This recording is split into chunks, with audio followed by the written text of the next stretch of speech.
What is up, guys? Today we're looking forward to patch 6.8 that should be coming out in a few days. Should be hopefully coming out, and it is time for me to tell you what I think is going to be strong after the changes. Now remember, this is completely my opinion. I could be so wrong, but so far we've done pretty well. The first changes that might go under the radar a bit are to Misfortune and to Graves. They're kind of weird tweaking bits and not others, so I'm going to magically make them appear on screen now along with a graph for Graves and quickly have a read of these. Now if you don't ever play any apps or anything like that, ignore what I'm about to say and read the stuff on screen. But basically loads of app companies want me to promote them and I'm like, nah, I'm a PC gamer. But when I feel the need to have a poo, I take my phone upstairs and I open Twitter or an app. This one is like casino games. It's free to play, no real money, just fun, but it's good for me. I can pick it up for 5 minutes, play one of the games, do my business, then put it down again. It's out for Android, it'll be out for iOS soon. A link is down below. These things help me do daily videos, so thank you for understanding, but that should be enough time to read these things, so let's crack on. We'll look at Graves first because there are two things. One, the obvious changes, and two, something a little bit more hidden, I guess. The change is weird, but basically it crits now deal more damage and they scale with Infinity Edge. Here's that graph again. It explains it a bit better. Probably weren't too sure about it the first time, and this is from a Rioter, by the way. The 425 columns are his max range, 0 point blank, so you can basically see now with no crit his damage is down about 10% roughly, and with an Infinity Edge it's up almost 20%, so that's actually like a 30% difference in damage from not having an IE to having one. This might actually mean the return of AD carry Graves, or at least bot lane Graves more. We're being rewarded for building a bit more damage now, which means our damage is still very relevant late game. The Bruiser build will still be good though, and this is the other point. With these kind of tanks that everybody knows and loves, carry junglers are much stronger. Not because of any direct changes or anything, but because we now have those tanks to soak damage in the top lane. They can engage, they can be the ones on the front line building defense, and we can hide behind them and kill everyone. I honestly think that the more we kind of get into this tank meta, the better Graves, Kindred, Nidalee will be. Maybe even Shaco and Jax as well coming back. They build pure offense normally, so a very high damage. Misfortune was the other weird-ish change, right? It's kind of a mini rework actually of how her W works. So the duration of her attack speed is up by a second. The cooldown is up as well, but it's going to start at the beginning of the cast, not when it fades off now. And by applying the love tap, your passive now reduces the cooldown of it. That was actually a bit of a mouthful, and this is actually a really big deal for Misfortune. I think she should come back this patch. Misfortune doesn't really build much attack speed, especially not early. We get Essence Reaver into Infinity Edge for crazy crits and ult damage. The W is our main source of attack speed while we don't have any. We already have that 20% cooldown now with those two items, so overall we should actually be attacking a lot more in a team fight. Just to make a point, okay, let's look at the most popular AD carries right now. Lucian we should be, Ezreal's an easy lane, Vayne easy lane, Jhin we should be, I guess, Sivir easy lane, Caitlyn not as fun early, but after like level 8 you'll crap on her as well. That is probably about 75% of the matchups that are played right now, and you win every single one. What let us down before was not having as much teamfight impact, not having a great way to deal with these tanks with low mobility, but now we have that attack speed, we can actually just stand there and kill them.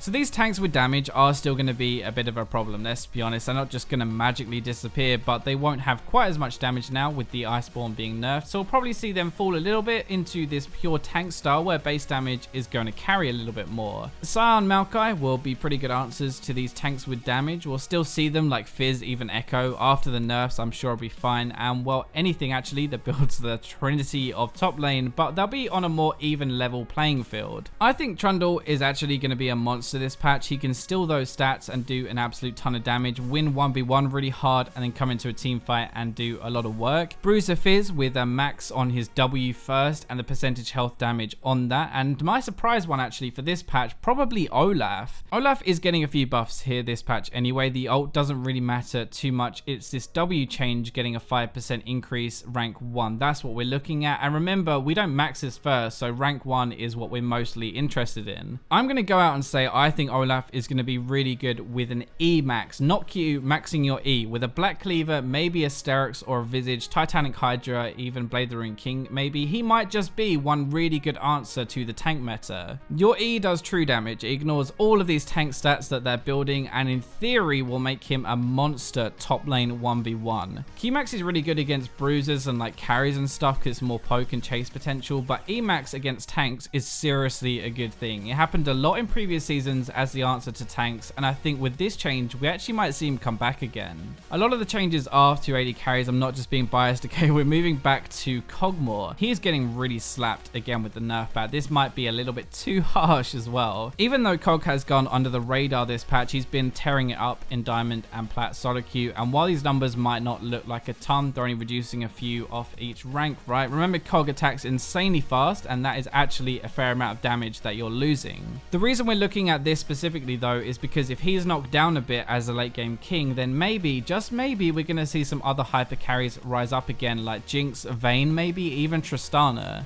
Apart from the obvious fact that these guys are just good versus tanks anyway, Iceborne is getting that nerf as well, which makes this whole tanks with damage meta deal slightly easier to deal with. But basically, they won't kill us quite as fast anymore. The Iceborne thing, I am actually really disappointed with in general, because it's also going to affect Blue Ezreal, even though he isn't really a problem right now. He's going to do less damage with the Iceborne proc, but thankfully, I still think he'll be playable, but just not quite as good. This again makes room for more auto attack reliant champions to come back who aren't just going to get kited by Ez in team fights. It sounds a little bit odd, but auto attack reliant champions need some time to attack to do any damage, and they need to be in range, obviously, to do anything. Ability based AD carries kind of have the edge here against lower health targets because they can burst them down. This is why Lucian, Jhin, Corki were like the kings of AD carries a few patches ago, because when we had carry laners, they were low health, so we could use our abilities to burst more. Against tanks, abilities don't really do that much at all. We need autos with crit, and that is where our Jinx, Vayne, Tristana, Caitlyn, and Ashe come in. This might not happen straight away. They're not just going to be instantly amazing, but the more we see tanks, the better these guys are going to get, and the more they'll be played. So there we go. Those are my predictions for what will be strong next patch. Let me know what you think. Remember to like, subscribe, comment, share, but for now, let's go to the robots.